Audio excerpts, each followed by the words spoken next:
Picture this: Amsterdam, 1650. It is 5 in the morning, and the world seems suspended between night and day.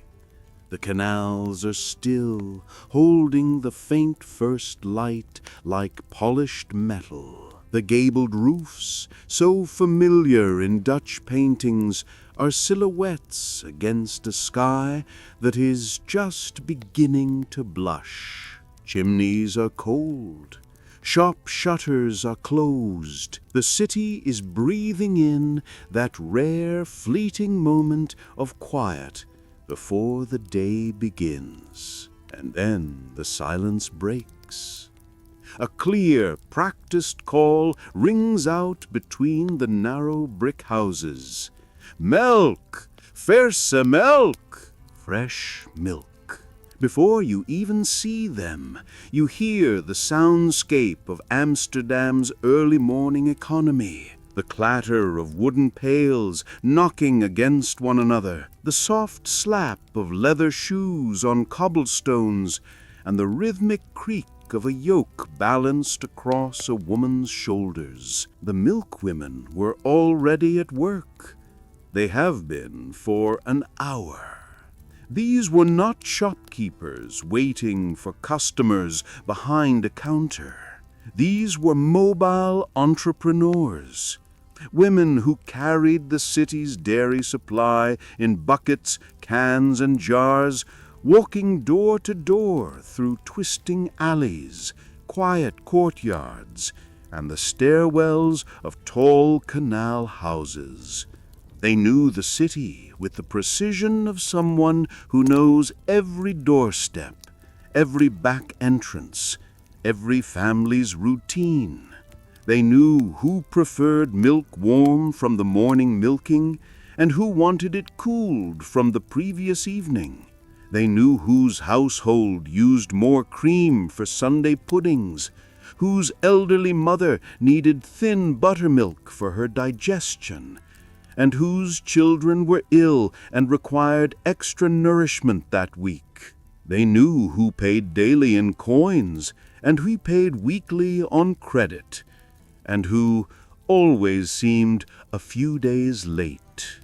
This is a story about a kind of infrastructure that almost never appears on maps or in official archives. It is a story about the arteries of daily life, not the grand canals or major marketplaces, but the small, repeated circuits that linked the countryside's cows to the wooden kitchen tables of urban households. It is about women who built businesses in the spaces that existed outside guild structures and beyond the reach of formal regulation. Spaces governed instead by taste, trust, reputation, and routine. In 16th century Dutch and English towns, the challenge was universal. How do you get fresh milk from a cow to a city household before it spoils? No refrigeration, no pasteurization, no standardized bottling, no delivery wagons with insulated compartments. Milk had perhaps a few hours of viability in summer, slightly more in winter, and even less if handled carelessly. The solution was not technological, it was social. In cities like Amsterdam, Leiden, Haarlem, London, Norwich, and York, what emerged was an informal but remarkably robust dairy distribution system. These were not networks created by municipal planners or guild officials. In fact, guilds frequently tried, and failed, to bring the trade under their regulation. Officials complained, posted ordinances, and issued fines. But the real system lived and breathed on the streets, in relationships forged at doorsteps, in the daily choreography of cellar and household. Historian Daniel Roche, in describing everyday life in early modern Paris, coined the idea of micro-regulations, the tiny, personal, unwritten rules that shaped daily commerce far more effectively than official laws. That concept fits the 17th century milk trade perfectly. Yes, formal regulations existed. Dutch town ordinances specified penalties for watering down milk or using deceptive measures. English borough courts recorded cases against milk sellers whose product was unwholesome or whose containers were not the correct volume. But the real regulation happened in kitchens. It happened when a housewife tasted the milk and paused, just long enough to judge if today's delivery was thinner than yesterday's. It happened when a servant remarked to a neighbor that the new milkwoman's bucket is not quite as rich as it should be. It happened when a route, an informal but precious piece of commercial territory, began to lose customers after whispers circulated that its milk was too watery, too warm, too bitter. Reputation was everything. A milkwoman could spend years building a route, learning customers' habits, earning trust, and securing reliable income, and she could lose that in a week if her quality slipped. In an era before formal consumer protection, taste buds were the primary inspectors, and gossip was the enforcement mechanism. This project, this video as we imagine it, explores these hidden networks in Dutch and English towns in the 17th century. We will unpack who these milk women were, how their businesses operated day to day, what kinds of economic strategies and risks governed their trade, how both official regulations and informal expectations shaped their world, why Dutch and English systems developed in parallel yet distinct ways, and what ultimately happened to this fragile but vital network. The sources are scattered but rich. Town ordinances, court records, probate inventories, occasional mentions in diaries, household account books, and artwork that captured the atmosphere, if not the details. Most of these women left no memoirs, no ledgers, no treatises, but the traces of their economic lives still surface in the archives. And their importance, though understated, was enormous. Early modern cities were dense, growing, and increasingly dependent on specialized labor and supply chains. Milk was not luxury, it was necessity. It fed children, enriched porridges, supplied butter and cheese production, and served as a key ingredient in dozens of daily foods. When plague struck, or war disrupted supply lines, when winters were harsh or summers too hot, any disruption to the flow of fresh milk created ripples across households and neighborhoods. So, as the sun rises over those 17th century roofs and the city begins to wake, we will follow the milkwomen on their routes. We will watch how trust is formed, how taste becomes a tool of quality control, and how informal economies functioned with surprising sophistication long before modern systems existed. This is the story of the milk streets, a network of labor and movement, mostly forgotten, but once essential to urban life. If you imagine the milk sellers of 17th century Dutch and English towns as rustic milkmaids wandering in from the fields, the reality was far more urban, far more professional, and far more complex. These women were not peripheral figures. They were specialists in a daily, time-critical trade. Their work formed the backbone of urban food supply long before shops or dairies existed in anything like a modern form. Across Amsterdam, Haarlem, Leiden, London, Norwich, and York, milk sellers generally fell into three overlapping categories, each shaped by geography, family structure, and local dairy economies. First, there were the cow keepers' wives and daughters, women who belonged to families keeping one or several cows within city boundaries or just outside the walls. Although we imagine early modern cities as tightly packed stone, many towns retained patches of communal pasture, garden plots, or water-rich meadows on the outskirts. In Amsterdam, the eastern islands and polder edges supported small dairies. In London, neighborhoods like Islington and St. Giles were dotted with urban cows. Within these families, men often handled foddering, veterinary care, or milking, while the women managed the most crucial task, getting milk into consumers' hands before it spoiled. Second were the independent milk carriers, perhaps the most iconic figures of the trade. These women bought fresh milk from farmers or cowkeepers at dawn, and then walked fixed routes through town selling it door to door. The capital required was minimal: a yoke worn across the shoulders, 2 wooden or iron-bound buckets, and a few carefully calibrated measures.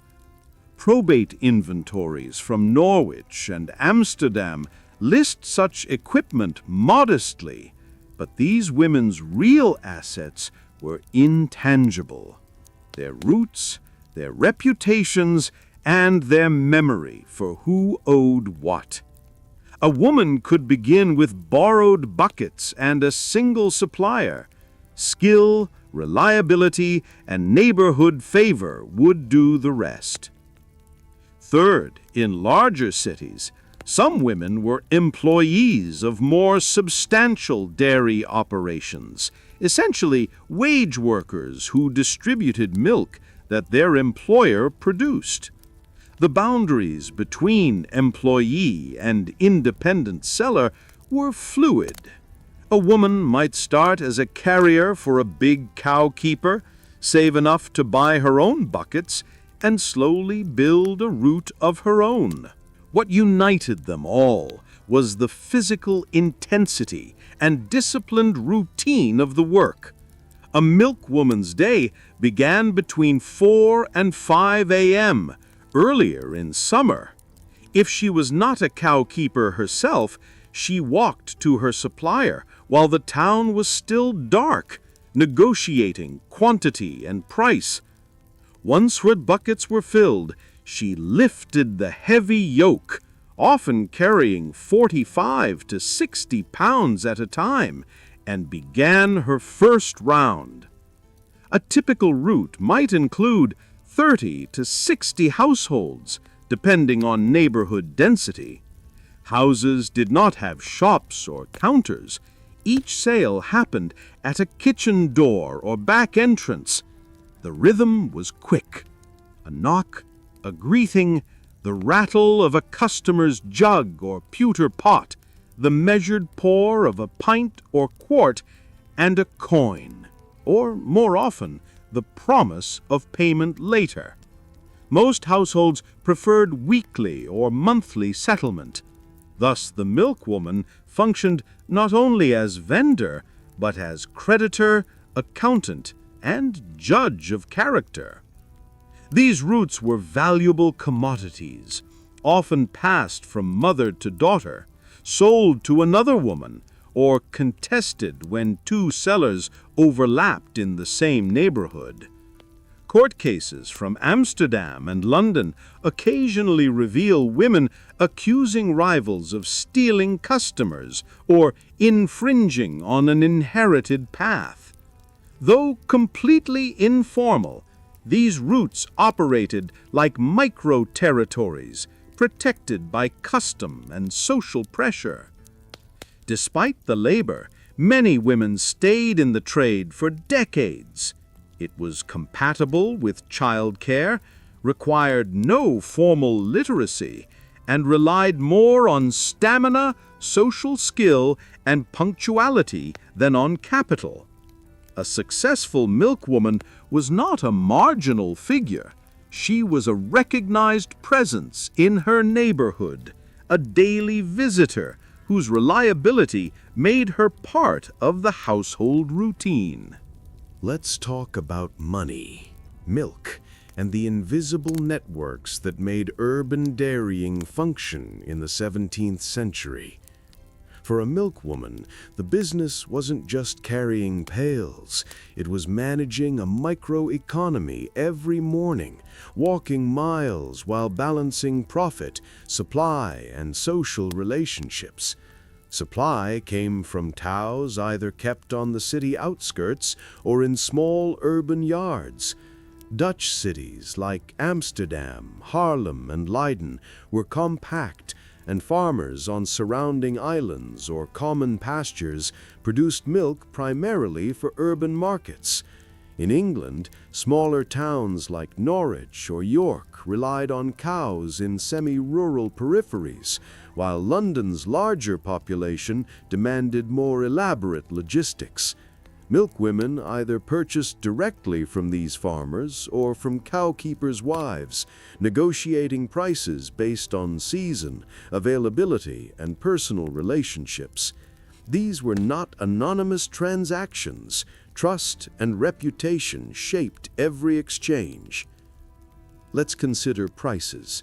In mid-17th century Amsterdam, ordinances set maximum prices for milk, roughly 2 stuivers per mingle, about 2 pints wholesale. A milkwoman would resell that same quantity for 3 to 3.5 stuivers, yielding a margin of 50 to 75%. At first glance, this seemed profitable, but it came with high labor costs. Carrying 20 mingles a day, over 5 gallons, meant walking several miles before the sun fully rose, negotiating each household's preferences, extending credit, and accounting for spillage or spoilage. With careful management, a milkwoman could earn 10 guilders per week, a respectable working-class income rivaling that of a skilled craftsman's wife in textile work. Profit wasn't the only calculation. Milk routes functioned as informal property. A route of 30 to 60 households was built over years and protected socially, if not legally. When a milkwoman retired or passed away, her route might be sold or inherited. Court records occasionally showed disputes, a new seller accused of poaching another's established customers, or daughters asserting their right to continue their mother's business. The routes themselves were a map of trust, knowledge, and reputation, evolving daily along familiar streets and doorsteps. Competition existed, but followed unwritten rules. Milkwomen generally avoided undercutting neighbors blatantly. Doing so could signal inferior quality or dishonesty, eroding trust.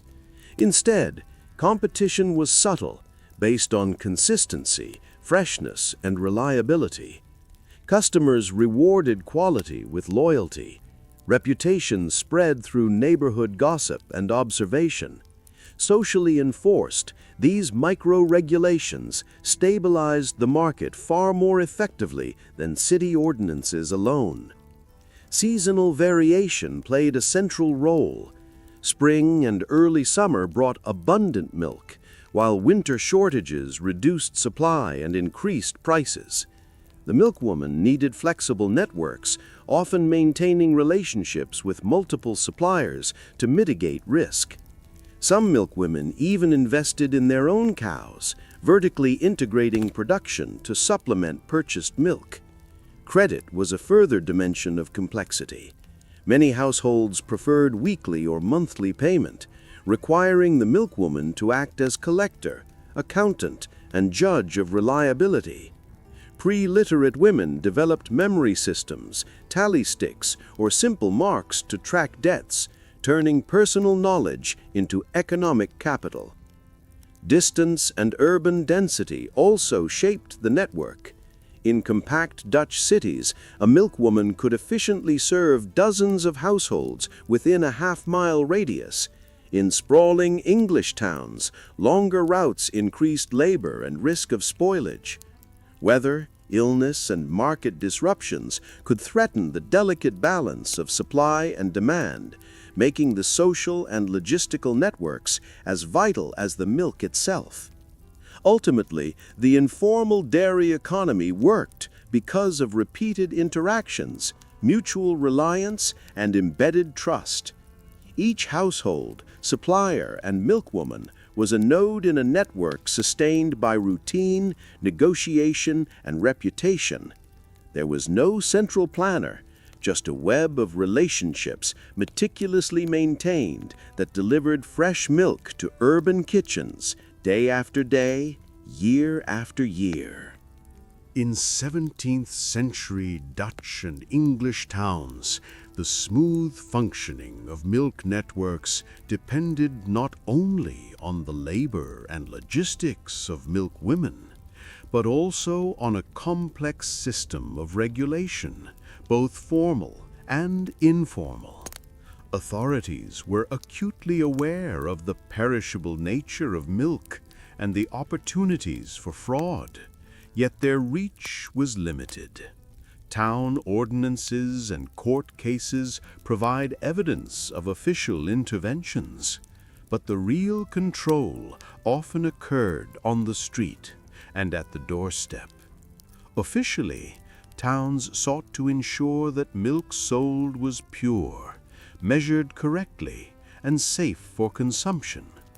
Amsterdam ordinances from the early 17th century prohibited watering down milk, forbade mixing morning and evening milk, and required sellers to use stamped measures verified by city inspectors.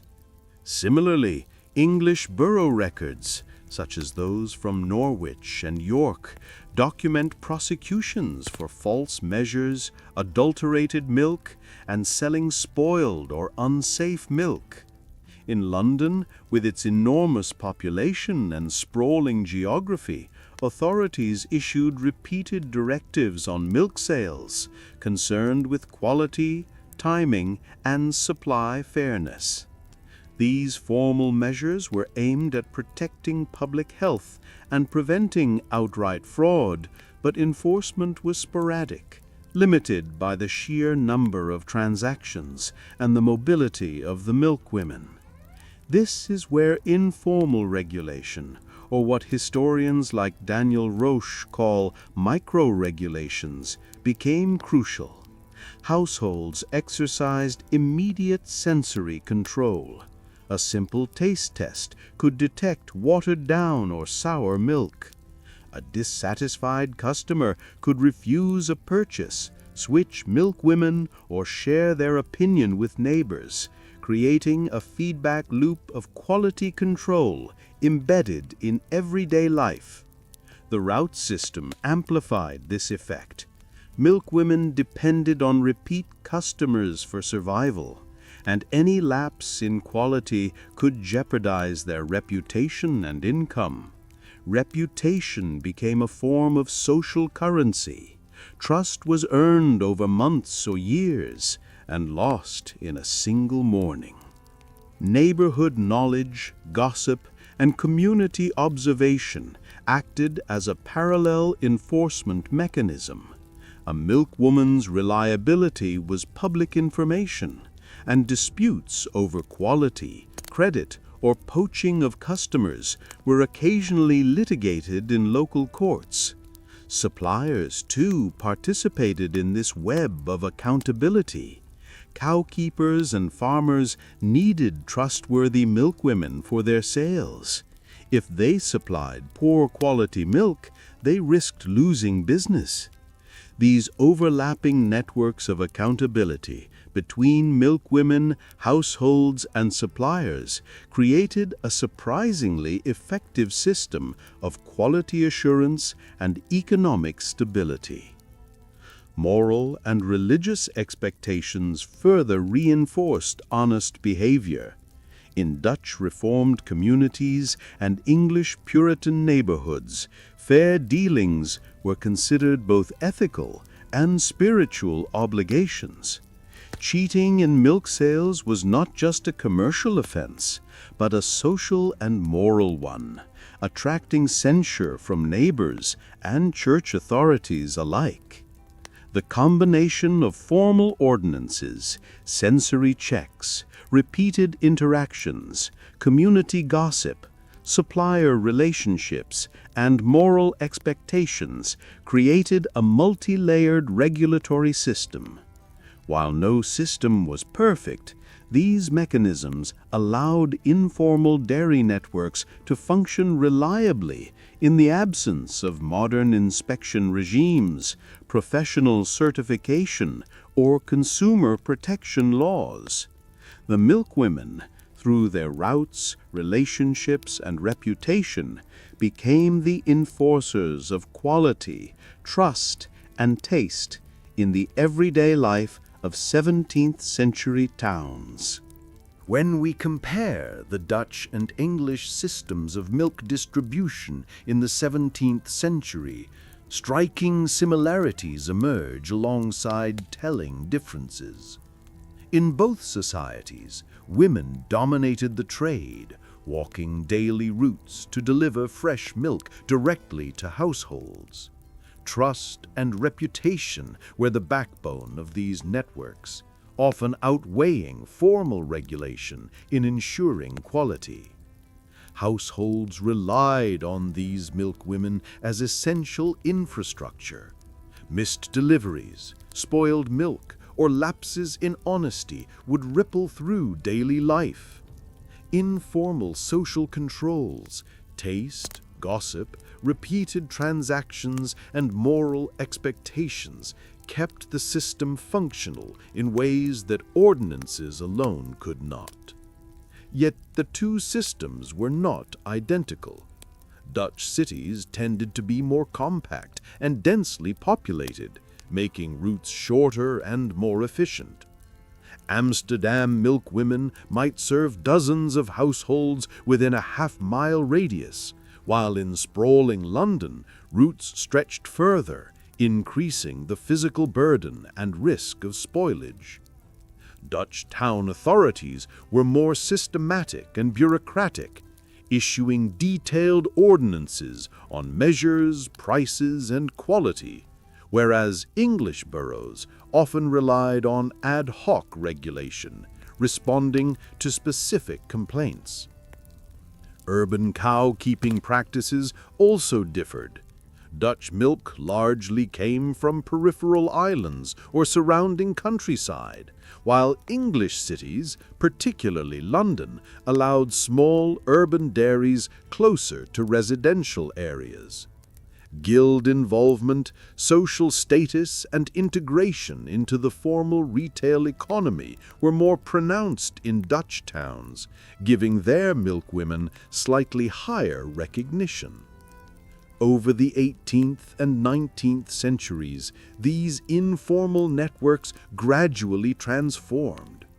Urban expansion, public health concerns, and transportation innovations shifted dairy supply towards larger, centralized operations. Cow-keeping within city limits was increasingly restricted, and formal delivery systems replaced the traditional walking routes. Social expectations about women's labor changed, further marginalizing independent milk sellers. By the late 19th century, industrialized dairies, bottling plants, and professional delivery workers dominated, signaling the decline of these grassroots networks. Yet, their historical importance cannot be overstated. For 2 centuries, informal milk networks fed cities reliably, day after day, using social mechanisms rather than formal institutions. They illustrate how complex economic coordination can emerge from trust, repeated interaction, and community enforcement. These women, walking pre-dawn streets, carrying buckets of fresh milk, were the infrastructure of early modern urban life. The legacy of the milk streets lies not in documents or institutions, but in demonstrating that economies functioned as much through relationships, routines, and reputation as through law or regulation.